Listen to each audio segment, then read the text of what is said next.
straight into matters. If I can just introduce myself, as Helen said, my name's Patrick Stevens. I'm the Rule of Law Director at the Optima Group, but I'm delighted to welcome onto stage three wonderful speakers. We have Sarah Haddadi, who is Head of Rule of Law Business at LexisNexis Middle East North Africa.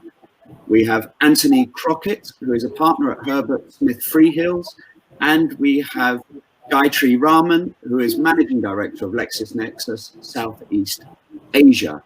And I'm going to get straight into the questions, given the time. And Gayatri, I'm going to start with you, if I may. Yes. Focusing on Southeast Asia, a region that you know so well, what would you say are some of the biggest opportunities and indeed the challenges for rule of law in that area in relation to business? Thanks very much. It's great to be here. Yes, I'll start with the challenges. Southeast Asia consists of 10 ASEAN countries. It is a region with different legal systems. Not all of these countries are democracies. There are multiple languages, multiple cultures, sensitivities, ethnicities, and a history of being colonized by different countries at different point in time in history. So this diversity and complexity can be a challenge to businesses. While it is rich, it is also complicated as well. There is also political instability. So the most recent example I can think of is Myanmar. You know, most of us know that it experienced a military coup on February 1st. And just imagine the impact to businesses in that country as of today. So with this kind of instability, it comes uncertainty. And it is easy for the law sometimes to be co-opted to serve those in power. And this is not conducive to sustainable business growth nor operations as well. Okay, so I have gone through the challenges. Now let me talk about some opportunities.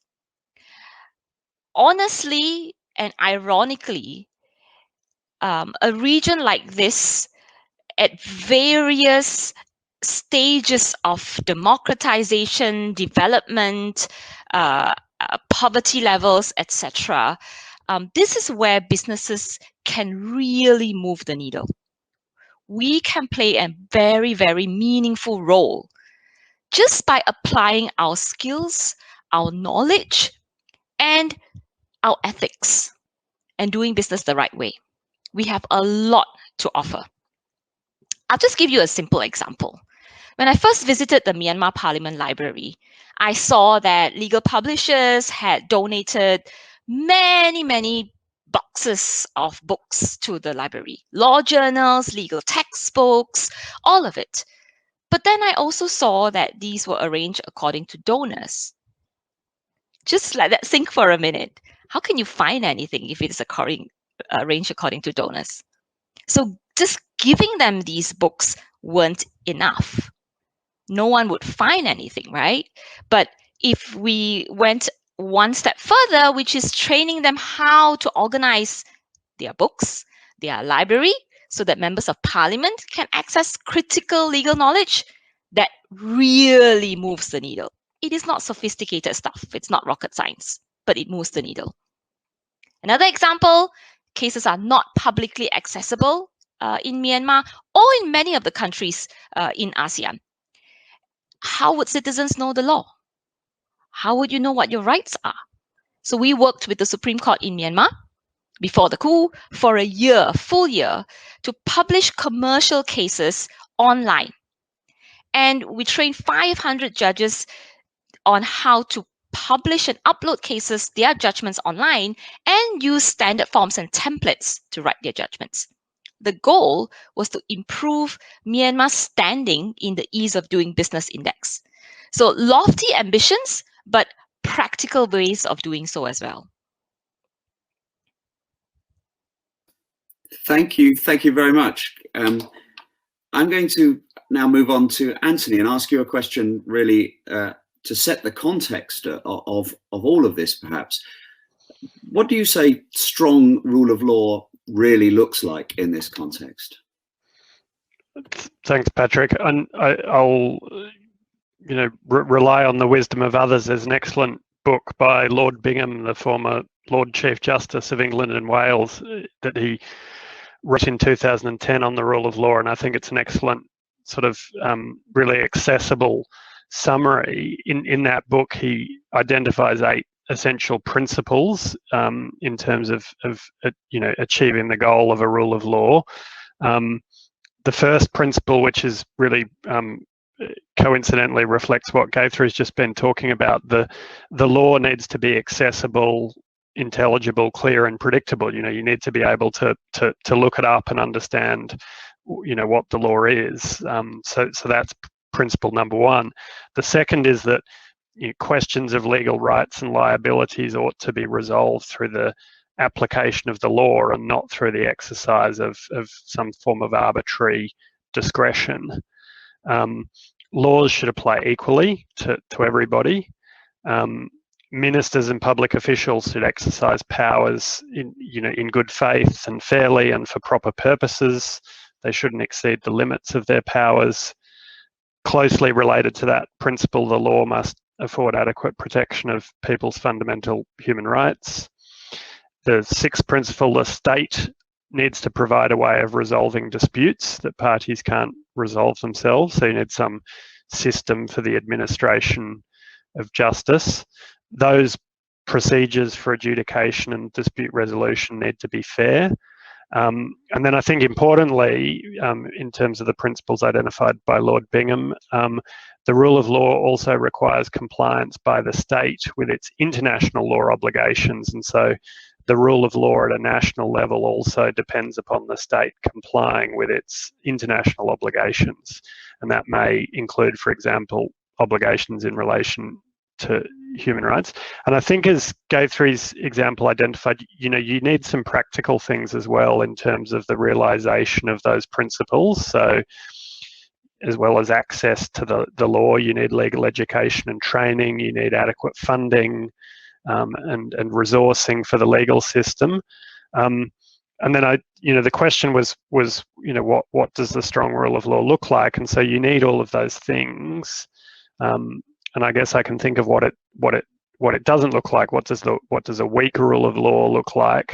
I guess number 1, corruption in the legal system undermines respect for lawyers, for judges, and for other institutions. And so where you have high levels of corruption, that often implies a quite weak rule of law. And I think in that environment, you often also see lack of protection for human rights, weak enforcement of regulation generally, and a sort of as it were, a kind of quite lawless society.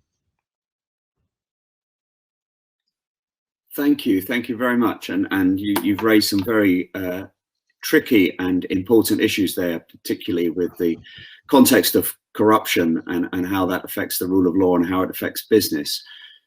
Sarah, with that in mind, and coming on to you, if I may, could you tell us how you think the rule of law is important as an instrument for social change?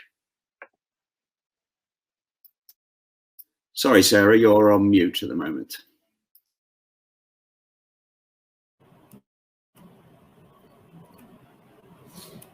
Thanks, Patrick. I was saying at LexisNexis, we believe that rule of law remains on 4 principles. The first one is nobody is above the law. The second one is the independence of the judiciary. The third one is the knowledge of the law must be accessible. And the last one is that the legal remedy must be accessible as well. The principle of impartiality and equality before the law remains a powerful tool against tyranny, and securing equal access to justice, to law, to legal remedy, and independent judiciary must be a collective, inclusive obligation for governments and all sections of society, especially for women, minorities, and other marginalized groups. If we look at it this way, if people cannot defend their rights, property, or livelihoods against unscrupulous individuals or institutions, they risk losing trust in the whole system of governance. Not only this, but society can be subjected to several other issues as well, such as poverty, corruption, violence, child labor, etc. So rule of law acts there as a driving wheel for society to eliminate all forms of hurdles through the 4 principles I mentioned before. Also, we need to keep in mind that the economy is more and more global, the law is more and more global, and certain practices are more and more difficult to accept for companies and international institutions. As said, rule of law not only helps, but also highlights through indexes that show the differences in broad daylight. The World Bank, for example, publishes its 2003 an annual doing business report which measures the ease of doing business in 190 countries. We can take a very simple example. A multinational will find it increasingly difficult to take on flagrant inequalities versus international standards, such as child labor, for example. Let's now have a look at the economic impact. You have to know that the rule of law allows a better business climate and is responsible for 73% of foreign investment decisions. It also facilitates the creation and integration of SMEs, which is essential for employment growth. Without rule of law, there is no contract system and no protection of your business and assets. At LexisNexis, we published a rule of law tracker, which shows the correlation between several socioeconomic indicators and the rule of law. The absence of the rule of law leads to economic slowdown, of course, stagnation, and decline. So just to summarize, I would say that rule of law, of course, is essential to justice, to social change, peace, and economic and social progress. But that said, we have to pay attention to 2 things. The first one is we shouldn't be in a hurry, because in some parts of the world, we face resistance and we need to deal with that. The second one is that we need to understand and accept that there are multiple visions of politics and society in the world, and we need to take that into consideration. Thank you very much, Sarah, and absolutely, you sum up quite a dilemma there, where we live in a world where people are judged in an instant, and businesses might be judged in an instant, but also the point that rule of law and rule of law development does take time, and so that is a challenge in itself. Before we just go on to the next round of questions, I'm going to invite anyone that might be listening. There is a comment section at the side of the screen, and please feel free to ask any questions, and if we have time, we will come to some of those. So please put those up and we will look at those. But before we do that, Anthony, if I can come back to you on that very point that Sarah was raising. Human rights and the rule of law is under threat the world over, and I'd be interested in what you think is the role that rule of law can play, and how business can strengthen and uphold the rule of law, but also how it can challenge the rule of law, how it can be a challenge to the rule of law. In what ways do you think it can both strengthen, or sometimes, if it's not careful, weaken the rule of law? You're on mute again. I'm sorry, Anthony. Sarah gave some good examples of why it may be in the interests of business to sort of actively seek to support the rule of law, because it's so critical to trade and investment in terms of the confidence you can have about doing business. And thinking about, if you think about rule of law, it can sometimes be a bit of a spectrum. The stronger it is, the more confident you can be about your business decisions and the sort of the stability of the regulatory framework and the business environment. The weaker the rule of law is, the riskier business becomes, or it becomes more costly, or in some cases it becomes impossible. And so, that there's a strong case that, businesses should look to do things actively to support the rule of law, because it's, that will have benefits in itself. And I think there are some things that you can do that are quite simple. So respecting the rule of law, so complying with laws and regulations where you're doing business. That includes, honouring your contractual obligations, participating in good faith in dispute resolution procedures, not engaging in corruption, respecting human rights. They're all things that a business can do that, don't even necessarily require any sort of necessarily active commitment of resources. It's just about how you conduct yourself responsibly. And then I suppose where businesses see advantage in taking more active steps to support the rule of law, things like what LexisNexis does with providing access to information, doing education and training, providing access to legal services is something that supports the rule of law. And then I suppose at a more policy type of level, advocating for law reform, advocating for things that support the rule of law, like adequate funding for the justice system, promoting transparency and accountability amongst public officials. And those things, again, there's a business case for that. So you have an environment where government officials act in an arbitrary manner or exercise powers for ulterior purposes. That can be as harmful for businesses as it may be for the human rights of individuals. And so those activities, I think, are useful things that businesses can do. And I guess from that list I've described, you can think of the sort of opposite behaviours as things that businesses might do that can challenge or undermine the rule of law. So engaging in corruption, encouraging arbitrary or discriminatory decision-making by government officials, undermining efforts to fund the legal system and legal institutions are sort of some of the negative things that businesses could potentially do that would have that negative effect. Yes, thank you, Anthony. It is quite a dilemma, and perhaps that we'll come back to that in a moment. But before we do, I'd like to ask you, Gayatri, you've been very active in supporting grassroots organisations as they struggle with some of the human rights challenges and the rule of law challenges. Can you tell us a little bit more about that? Yes, definitely. I'd like to start by saying grassroots organizations are critical to society. Their work actually are often the impetus for legislative change. Many times in many societies, it's because they bring problems to the limelight. So it's really important that businesses work with grassroots organizations as well. To your question, I'll share two examples which are particularly inspiring to me. One is the mobile courts of Sabah, Malaysia.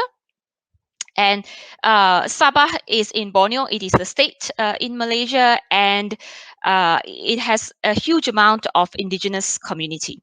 And there is a huge problem there, which is the problem of statelessness. They live really, really far away from the towns and the cities, and it's really difficult to register the births of their children. So people are left stateless. They do not have access to healthcare, education. They're essentially not recognized as citizens, right? So what has happened was the state courts themselves decided to set up something called the mobile court. So these are about 100 people, about 40 four-wheel drives. There is the courts, the judiciary, the lawyers, civil society organizations, and LexisNexis. And we actually, my team and I actually go into the jungle. So we either, sometimes there are no roads, so we go in boats. We travel 8 hours, 12 hours to the destination, to the jungle, and we set up tents and camp in the jungle. And the next morning, all of us together set up mobile courts. So there are specific courtrooms, 10, 12 courtrooms, and they adjudicate issues, hear trials, disputes, register births of children, marriages, deaths, etc. On one corner, you will see the Law Society pro bono team frantically busy with writing handwritten statutory declarations. There's no power there, so you can't really bring all your laptops there as well. On the other hand, you will see judges set up, magistrates set up with translators there, helping the indigenous community explain what they need, what their issue is. On the other hand, you will see people helping them prepare their documentation, especially if they're illiterate, for example. So it's this huge, very organized, wonderful thing that happens the whole day throughout the day, and they register hundreds of births in a day. And therefore, hundreds of people in that day are no longer stateless. So this is one example. It is an amazing feeling. It is incredible that the thought of bringing the courts to the people if the people cannot go to the courts as well. So justice can go to the people as well. Another example is the constitutional awareness workshop that I held in Myanmar. So the Myanmar 2008 constitution, before the military coup at the time, there was this huge push to amend certain aspects of the constitution. But people there at that time, I mean, Myanmar is still at that time even more so a fledgling democracy. They were concerned with the next meal, not necessarily understanding what the constitution is or functions as. So we, Aung San Suu Kyi's team approached me and said, can we help them understand the need and importance of a good constitution and having an awareness of other constitutions around the world.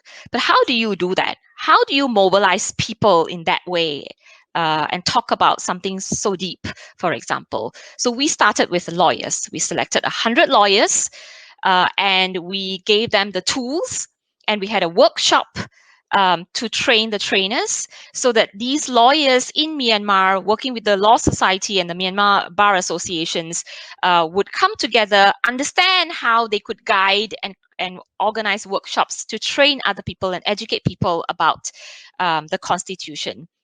So we, in one day, we trained 100 lawyers. And 3 weeks later, I get a note from them saying they were organizing a constitutional bus tour. And they were going around hundreds of villages across the country to educate people about the Constitution. So you can mobilize it, and it can spread into something very, very powerful as well. Thank you very much. That's a fascinating example and something definitely to ponder on.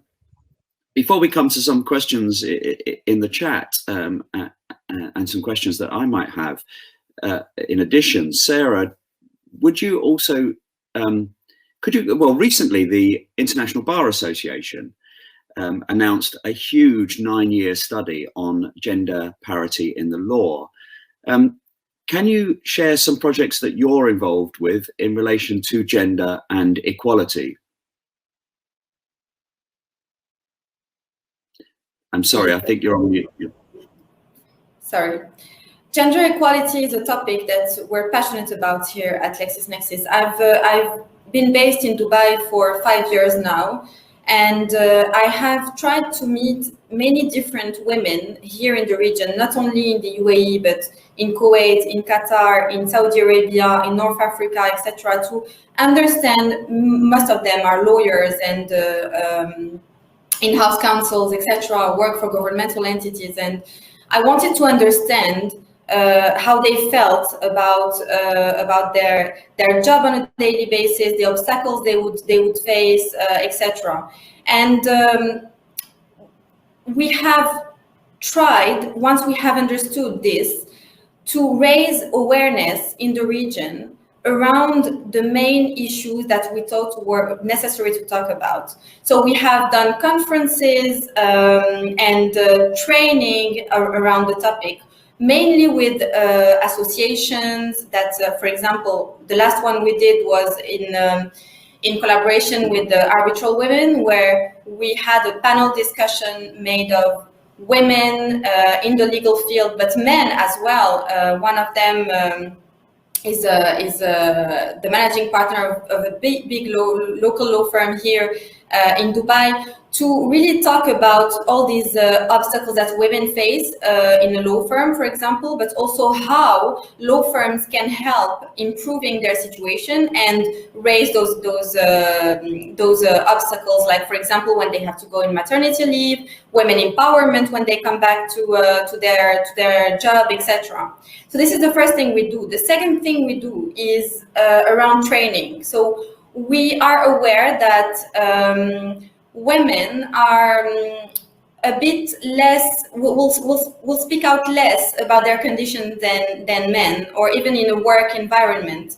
So we try to have these training around women empowerment, women leadership, where we help them shape their own leadership style, work around emotional intelligence, etc. The second big project we have done since almost 4 years now are delegations that we have organized for women lawyers and women in the legal field in general. These delegations are made of 100% of Arab women lawyers from the region that we take to other countries. We've done 4 so far, 2 in France, 1 in the UK, and 1 in the US, where we organize key institutional meetings with entities such as the World Bank or even governmental entities, courts, local law firms.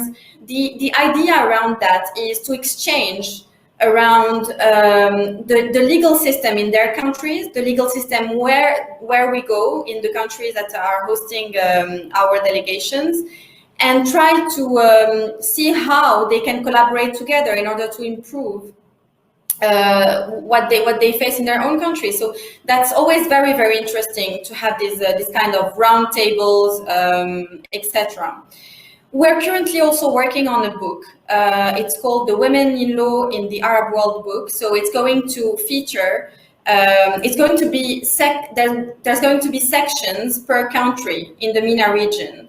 And for each country, we will have portraits of women, again, in the legal field, and with a picture of them and an interview talking about their job, what they like doing, what they do, but also the obstacles they may have faced, and other tips they would give to young women who are looking for having the same type of careers. These women are mainly, most of them are pioneers in their field. I think about, for example, the first woman judge here in the Dubai International Financial Center Court, and many others. So it's a book to inspire and to leverage the Women Task Force in the Arab world. The last project we're currently working on is awards. So it's going to be the first here in the region, where it's planned to take place in October this year, and we're going to recognize all the work these women do in the region through these awards, depending on the field where they work on. So the awards are not mainly for women. Men as well can actually apply for this, because we also want to promote and recognize all diversity initiatives that have been taken in the region, either by companies or by individuals. So this is, in a nutshell, the work we do towards gender equality here in the region. Thank you very much, Sarah. And I completely agree with you that exposure to another system and exchanging ideas can have a real impact as long as it's done in a very targeted and focused way. And so I commend that work. We have about 10 minutes or so left. And so before we go any further, I'm going to ask you one of the questions. And I think, Anthony, I'll ask this of you first, but of course, anybody else that has anything afterwards to add to what Anthony says, feel free. And this links in very much to the issue of technology in the rule of law. It's a question from Colin who says, how effective or how significant perhaps is invention in making the rule of law be re-examined as social norms change, as practices change through invention? People revisit what is acceptable or isn't acceptable in a certain set of circumstances. And so in business, what is the impact of technology and invention on the rule of law, would you say?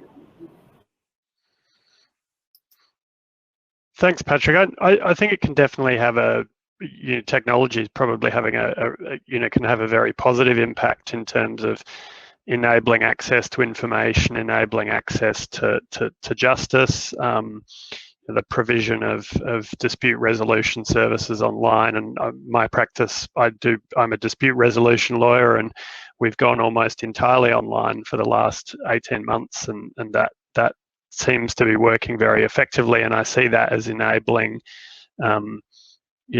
facilitating participation and transparency about the resolution of disputes that you sometimes was harder to achieve in a physical forum, and so I think there's potentially some great developments. On the other hand, there are some risks around technology as well, and so the way technology is developed to aid decision making, and some sort of, from my home country Australia, some sort of shocking examples of the way that AI was employed by the government to make decisions about pursuing debts or alleged debts from welfare recipients, and the way that the technology was designed has a very detrimental impact. And so, it's like anything. I think, you still need to fall back on those Lord Bingham's core principles in terms of thinking about, is this technology enabling the achievement of one of these principles, and in a holistic way, recall that one of the principles is about fairness and equality and protection of people's human rights. And so the fact that a tool might provide, be really efficient for speeding up government decisions, but if it has a lot of discrimination or bias built into it, it's not a good piece of technology by reference to a sort of a rule of law assessment.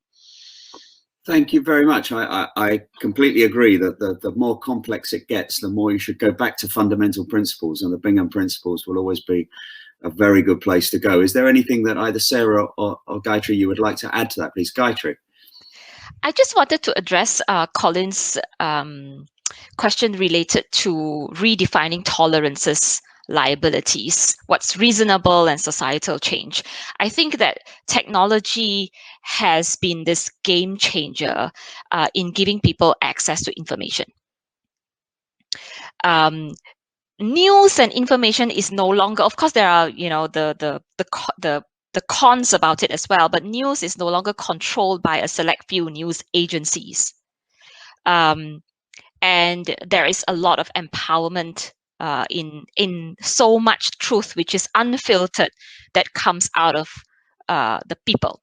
And technology has enabled that. And therefore, a huge amount of people who previously did not have access to this kind of information are now more and more empowered, and they know better, and they can have examples and wider perspectives.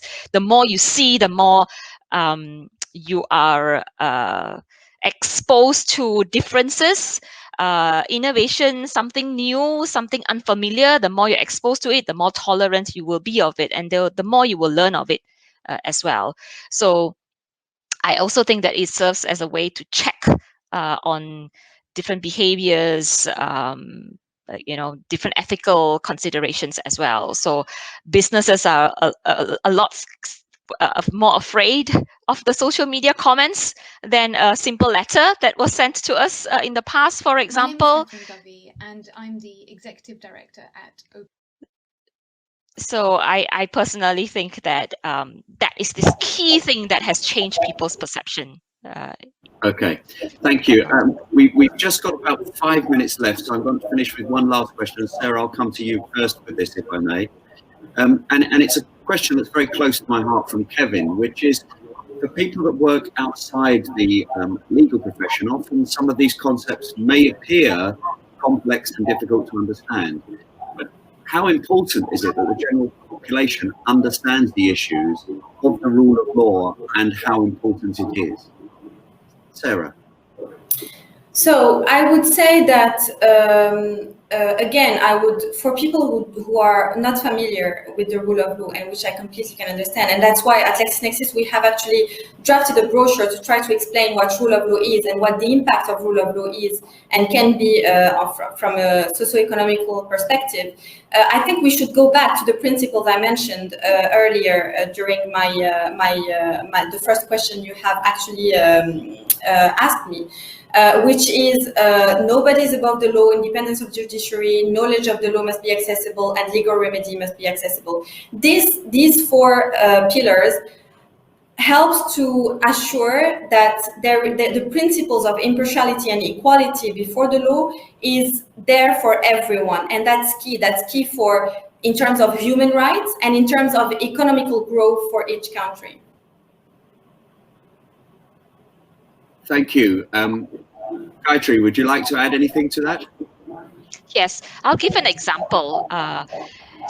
It's very important sometimes for us to remember that at LexisNexis, our customers mostly are lawyers, so they don't need help understanding what the law is or legislation or case law, for example. But to the regular people on the street, it's not that easily consumable or digestible. So one of the projects that we did was with the Maldives Family Legal Clinic, where we created plain language versions of the law. So we are increasingly doing projects like that, specific to domestic violence in the Maldives. So where they are, the islands are very isolated. Not all the women who are in domestic violence situations have access to lawyers or the courts, for example.